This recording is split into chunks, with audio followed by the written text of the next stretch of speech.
Good day, everybody, it's your boy Mr. Day, aka DJ Fine, CEO of JTU. We are Jersey Magazine and Jersey Diamonds, and I'm here with my homie John Mannon Music. What's up, bro? Good to see you. Good, man. Glad for making it. John Mannon Music's in the building, y'all. Y'all know him. Y'all seen him everywhere, all over the place. This guy does just about everything in the book that you can name. I mean, this guy's a rollerblader. He played hockey. He got his own jewelry line. He got a pit bull. He has a page for that too. And he does music and he composes. What does he not do? But before we get into the interview, he got something he want to tell y'all. We got a little freestyle for them, right? Oh, we about to start. Right, we're just gonna start off like that. So you're gonna spit some lyricism for y'all, and then we're gonna get right into it. So take the floor, my brother. Alright, bet. Word. Well, yeah. This is something I just wrote like a couple days ago. It's about the world. This world is something. I said the world is getting crazy. I don't let it bring me down. The music is the movement, got it moving right now. I do it to it fluid like I'm swimming in the sound and I'm way above the ground. Don't you try to bring me down. Yo, if music is the medicine, I'm the prescriber. Please do not drink, be a responsible driver. Yeah. I'm contemplating, how debating if this world's evacuating. I should just say honest graces, assalamu alaikum. I could cleanse these worldly nations with my wordy word gymnasium. I would unite all the hated, all the struggle, all the races. It's no time for sitting waiting, kicking back and contemplating. This the time for activation of your heart and all its greatness. Yo, while I'm on this topic, I gotta let you know. Your heart is beautiful, it's got a mind of its own. If somebody ever told you different, then they lied. Irreplaceable, because we're that one of a kind. One of a kind. John Mannon Music, man. Yeah. I know we started off a little bit different, usually we talk, but you had to share that message. We appreciate you for sharing that message. I appreciate you writing it for this moment. You know what I'm saying? So, let's get to know John Mannon Music. So, my brother, now, obviously you are multi-talented, man, and I'm so grateful for you even coming and being on our platform. We really appreciate you sharing your love, your vision, and a little bit of your story. So, multi-talented artist, you play the guitar, you play a bunch of instruments, Yeah, a bunch of instruments. So now, let's talk a little bit about your composing background, right? Falling in love with music and sound. Tell me a little bit about that for you. Word, yeah. Well, I mean, I grew up in New York City. I'm from Lower East Side, Manhattan. Was good. I moved to Jersey when I was like 17, so like I spent a long time, like a good amount of time in New York City. And, like that's where like those are my roots. You feel me? Of like hip hop and like straight up. And I was a 90s baby too, so like nice, I was listening to like Nas. You know what I mean? Like I was Jay-Z back then was rocking and huge, and like 50 Cent, and they were taking over New York City. So like I was really exposed to music. It was rap. It was rap music. It was like hard hip hop, like rapping in the staircase, freestyle. If you didn't freestyle, you got clowned. Right. You feel me? Like like you had to freestyle. Like even if you said like the most like the whack shit, like you had to do it. Like you had to get up and do it. Staircase is freestyle or something back in the day. Yeah. Right. And then people be talking about it for weeks later, like, oh, he said this, you know what I mean? Right. So that's how I started as an artist. I started writing raps. So it was the first thing I started writing as like musically was writing raps. And I didn't start playing guitar until I was like 19 already. Really? So like I was really straight hip hop for a very long time. And it shows, like it comes through, and like it's like my comfort zone, like kinda, like if you put me on stage, like I'm very comfortable with like freestyling over beats. You know what I mean? As you like, can see, with no beats, beats or no beats, right? Yeah. That's yeah, that's where I started. That's dope. Now, as far as the composing aspect of it, now you started at 19. So like, do you just pick up a guitar randomly and you were like, I'm gonna learn how to do this thing? Was it like a YouTube thing? Did you take classes? Like, what? Like a little bit of your composing background. How did you also figure that you wanted to start off with guitar? Right. The guitar was just always like mystical to me. It was like, whoa. It was almost like a superpower. Nice. It was almost like you see. No pun intended, right? Yeah. It's almost like you see somebody do something and you're like, it looks and it feels impossible. Like it looks and it feels like, it's like, I've been listening to music my whole life, and when I'm at a concert, I see a person playing guitar, it's like, wow, like you put two and two together, and you're like, that is where that comes from. I need to learn that. I need to do that. So just challenging yourself. It was the challenging myself. It was the, and I had a guitar in my house for like 2 years before I even picked it up.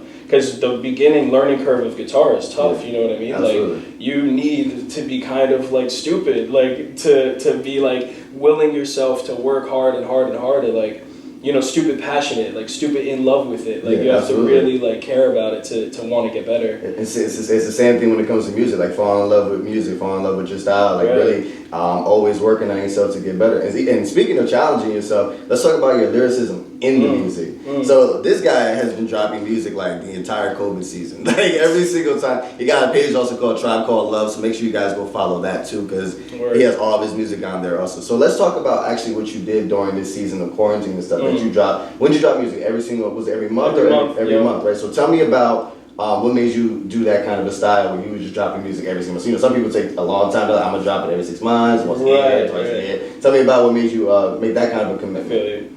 Yeah, basically, I needed to build a catalog for myself.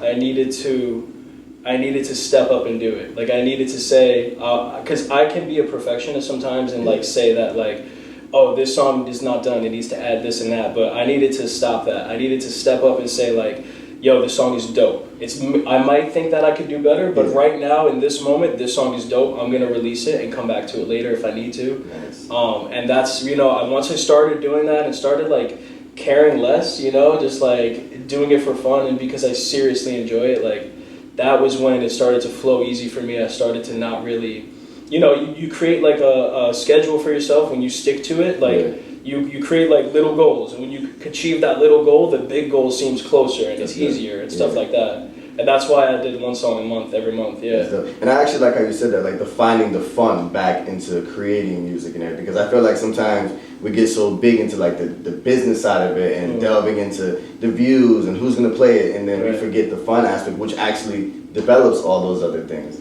Now, especially in your lyricism, you have a lot of messages. So let's talk about one message. Let's talk about Take Your Time. Okay. Right? So you just dropped Take Your Time.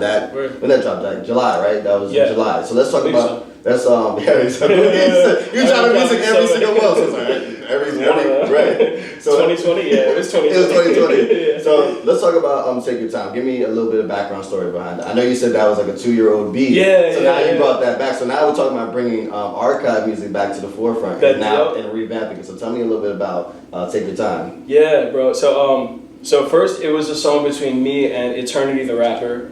That's my boy, you know, Freehold. And we were writing the song, we put it together, we performed it at open mics even, like not the version you know now, like the version we had. And it was sitting in my hard drive, and I was like, yo, I was scrolling one day, I was listening, and the beat just came on, and when I heard that, like I heard that horn go, I was like, yo, this can't sit in the hard drive anymore, I gotta do something with this. So I pulled it out, I chopped it up and arranged it differently. And it actually ended up, because I was living upstate New York at the time, and I had my boys, The Outliers and Mr. E, I had them come up to my place, and we were hanging out for the weekend. We were like vibing, going out to nature and like trail hiking and stuff. And we were vibing, and I played a couple beats for them, and then they were like, oh, go back, bro, what was that? And I was like, this song? He was like, yeah, this song. I was like, it was called Ease Your Mind at first. It was called Take the Time to Ease Your Mind, you know what I mean? And I was like, yeah, bro, like we could do this, but like there's a bit of a structure that like I would need to follow. So like they were like, yo, I'm with it, like I love it. And that's where the trading off the verses came. Right. Because I was like, yeah, no, like if you want to get on the song, like that's super dope, we can do it, but you just have to fit the structure. And then like I told him, I was like, all right, so like this is my verse ends, and my verse ends with do your own thing. You write your verse, end it with the same thing. I like that. Next person come in, write his verse, end it with that. Do your own thing. So then it just kind of correlated and it just all mashed together. Yeah, like we literally were just vibing out, like kind of how we are now, just with the song playing. And then we were all writing like I had my verse almost already done, and like because that second verse is brand new. Like I wrote that one new. That wasn't the 2-year-old verse. Like the beginning of the song, the very intro was the very intro is my little cousin Sarah singing, and then like the intro of the song is that was the 2-year-old part, and then after I think the 45-second mark and on, That was all like brand new And to material. survive all the way. And like you said, everybody has a different style on the track. So like even like selectively, you didn't even have to get selective. You just like, you know, be yourself and do your own thing and take your time. Like that's, and they just both correlate together. Exactly, right, exactly. And I think anything you do, like videography, shooting music videos, collaborating with people, you need to let that other person be creative. Like you can't squash their like anything. Like even if they have an idea and you don't like it at first, you have to like mold it and work with it and be like, all right, word, like I like the concept maybe, but like try to do it in this light, try to do it this way so it fits my song, or like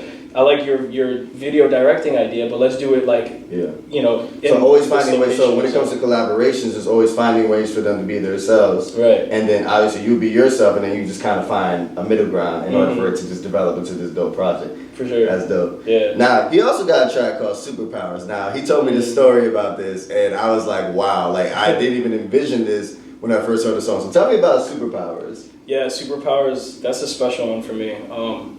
So yeah, when I started releasing one song a month, it was last September. In August of last year, right before September, so this is like basically what skyrocketed me into making music. Like I made music because I loved it, but then this moment happened and changed my life that like I was just stuck making music, you know. My whole plan was to go to college and play ice hockey. I was going to play for SUNY Oswego. Nice. I'm in school now, I'm a senior, but I'm not playing sports because last summer I broke my foot like really bad. Ooh. Yeah, I had like a pretty bad injury, and it was like 3 weeks before I was supposed to go and play for like this super dope team, you know, and like, you know, but I'm super grateful, man. I'm blessed. I've lived a long life. I've played a lot of hockey with a lot of people, and like that phase of my life is still there, but it's definitely different, transforming. Like I don't put importance on it anymore. Like I felt myself getting super competitive, you know, all that stuff, and now like I still have that like kind of killer instinct, like, but I just focus it on music, you know. Nice. So that happened. And then I was in a cast for like 6 months, bro, like a long time. Yeah. So it was a really bad injury. It was a really bad injury, yeah. So while I'm in this cast, it's like I'm hobbling around and shit. Like I'm not really like my full 100% when I'm awake. But when I go to sleep, that changes. When I go to sleep, I could fly, man. I could live. I could run. I could skate. I want to play hockey again. I go to sleep. I could dream it. Like, you know what I mean? And like I could literally like, you know, fly sometimes in my dreams. Like I talk about in some of my other songs is like trying to really like pay attention to your dreams and get yourself in that state where you're able to feel lucid, like lucid dreaming, you know? And that's where that song came from. Is like when I dream, I have these abilities. When I'm awake, I feel limited. But when I dream, I have superpowers, you know? Now let me ask you a question in a sense in reverse, right? So now how would you apply a euphoria of a dream and then apply it to a daydream? Basically, like the way you're walking and talking now, how can you continue that euphoria from a time when you were actually dreaming and apply it to your regular daily lifestyle, even with knowing all the different, you know, struggles that may come along with the reality of life? But how do you still keep that euphoria that keeps you like positive and motivated to move forward? I got you. And the answer to that, like the short answer, but it has a long description. I believe it.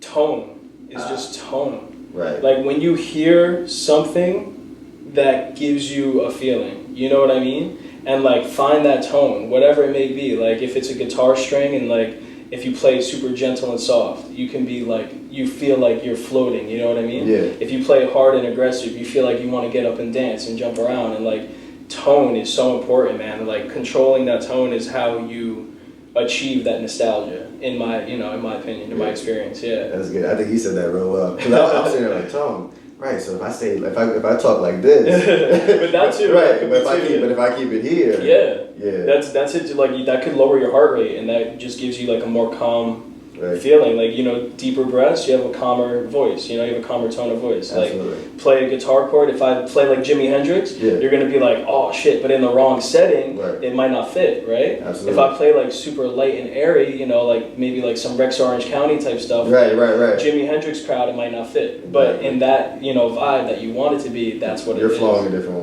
way, differently. Yeah. That's dope. Now, you have this one track that he dropped in 2019, so we're going to bring this back because it's actually relevant to now, called One Love.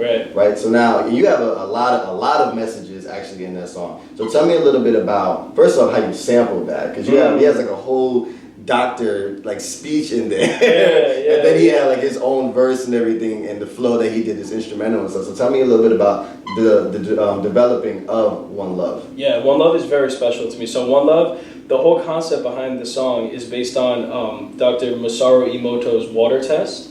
And I'm gonna give you like a short summary because I'm not an expert on the topic, but I've done a lot of my own, like, for my personal growth, I've done a lot of my own like research and implementing it. So what this study is that they take water and they freeze it and they put it under a microscope. And when they're looking at it under the microscope, they could see the molecular level of the water, like the actual molecules that make up the water. Right. And then the experiment is speaking vibrations into water. They also did it with music. The one I'm referring to is speaking, but music works equally as well.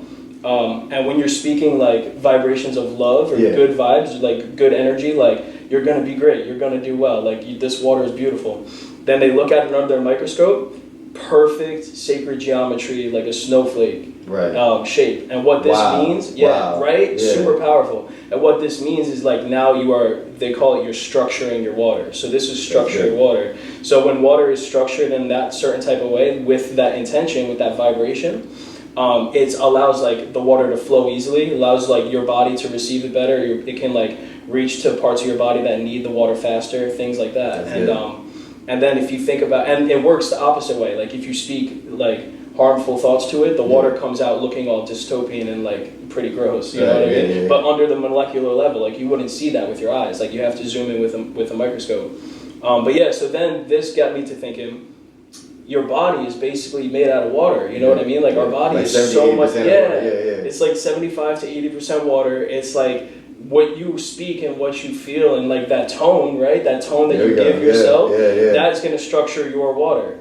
And that's what the song is about. The song is about like, realizing the power that your words and your intentions really do have, especially being that we are, beings of water, you know? And then you gave a little Colgate gem in there. Yeah, the Colgate line. So now, do you not brush your teeth with Colgate anymore? No. So tell me about like what research did you find behind that? Yeah, it's been a minute. It's been like 3 years, 4 years. I haven't used So what you find out about Colgate that you're like, I'm not using Colgate anymore? This is a fun fact, by the way. Yeah. So I'm not knocking any one specific brand, but like a lot of toothpaste, a lot of main marketed toothpaste has chemicals in it such as like fluoride, you know what I mean? Yeah. And these are literally like known chemicals that are very bad to the body, like they're classified as poison, you know what I'm saying? Right. And like they put it in your toothpaste and then they say that like, oh, it makes your teeth white. Right. But like this is not the only way to make your teeth white, you know what I'm saying? So like, so I use other brands like Hello's a really good brand, and Tom's toothpaste is really good too.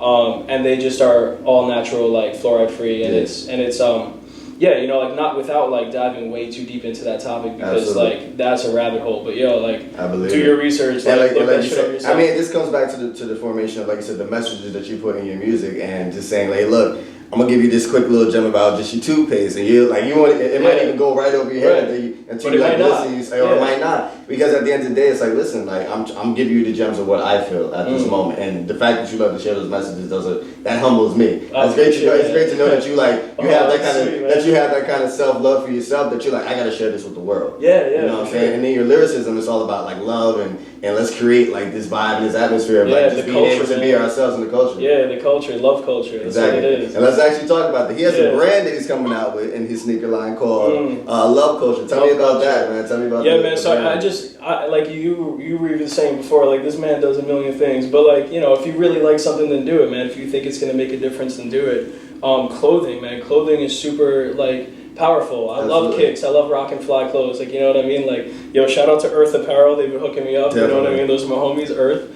Those are Jersey boys too. Like, they're from New Jersey.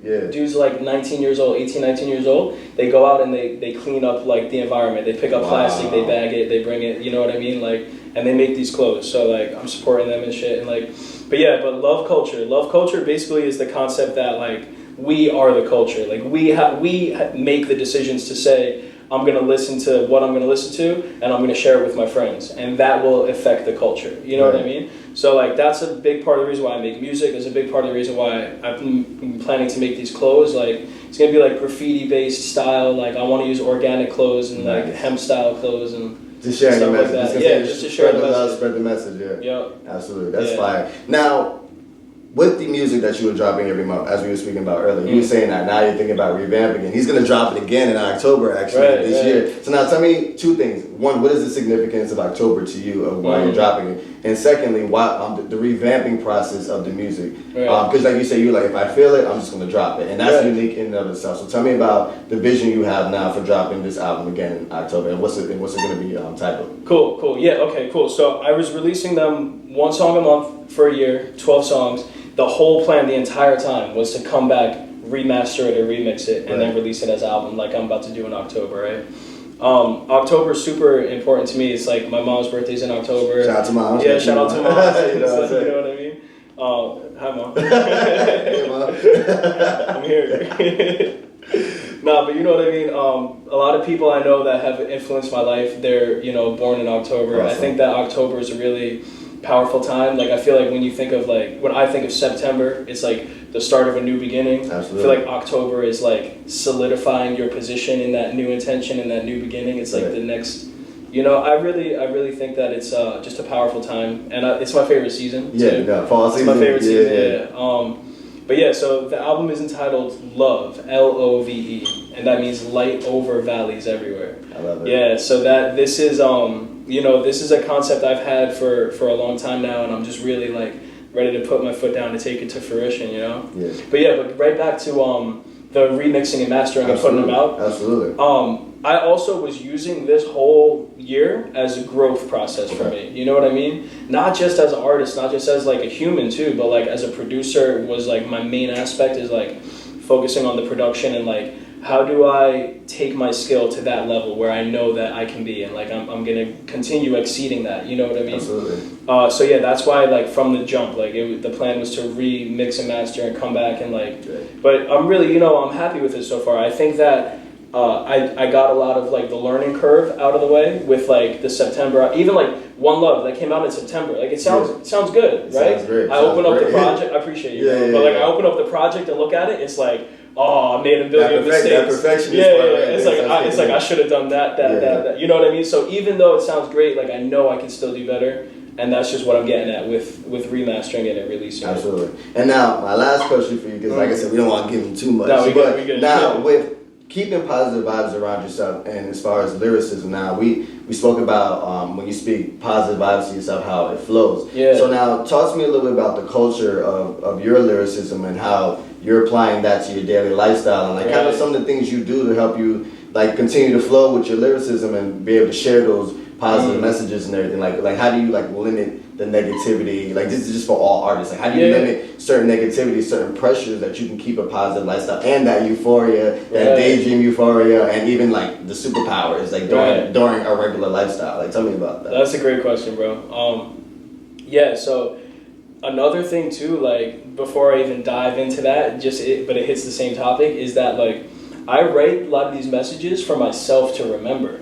I write a lot of it for me, you know what I mean? I write a lot of it so that like I listen back to it and I'm like, wait, I do have superpowers when I dream. Yeah. Wait, I can go into like a lucid dreaming state and like experience and learn, and you know what I mean? And like, so these are things that a lot of times it's like, if you get it, you get it. If you don't, I hope that it jogs your brain so you look it up and you research it and then you get it. If you don't, either way, it's for me, you know what I mean? And it's like, just so that I can really solidify, like reiterate to myself, is like continue this way. And then to go on with, as an artist, like I don't think you should ever like limit or like hide or run away from your negative feelings. I think that like light and dark, shadow and light are like all they need each other to survive. You know what I mean? Yeah. You need the dark side to have light, and you need the light side to have dark. And I think that the real key is to like learn to transform that emotion from like sadness and pain into like inspiration in some kind of way. It's not that you don't feel pain, it's not that you don't feel all the crazy shit that's going on, but like you choose to transform it in a certain way that gives you power. It gives you strength, you know what I mean? Because power could be like confused in a way. So even during your down moments, still turn into an inspiration and motivation. For sure. And don't be like, I can't wait until I don't feel like this anymore. I mean, that's a natural thing, that's normal. Absolutely. But it's a good thing to like sit in that, You know, I get anxiety too. Like some people say, like, all anxious and scared and shit. Like, sit in it for a minute. Yeah. Breathe into it and be like, all right, wait. Like after that first like 45, 30 seconds, then like say like, why? Why did I feel this? What happened? Like examine yourself so you can see it, so that you can maybe in the future you can prevent it a little bit. Absolutely. You know what I mean? Yeah. Or you can like learn to transmute it, like we were saying. Yeah. I have enjoyed this interview. John Man is in the building, bro, y'all. Me too, man. I appreciate you. I enjoyed it. My too. brother, tell me how they can book you, follow you, everything. Give yourself a big shout out. Yeah, Definitely no doubt, from no Jersey, doubt. definitely. Word, yo. You can book me. You can hit me up on Instagram. It's John Man the Music. Also, The Tribe Called Love. Just shoot me a DM on there. You could book me. You could reach me on Facebook and YouTube. Facebook and YouTube. John Manna and the Free Flyers. Like I said, so check that out. Like I said, man, you heard it here first. John Man the Music. We are Jersey Magazine. Word. I appreciate you. Signing off, y'all. Jersey turned up entertainment. Entertainment.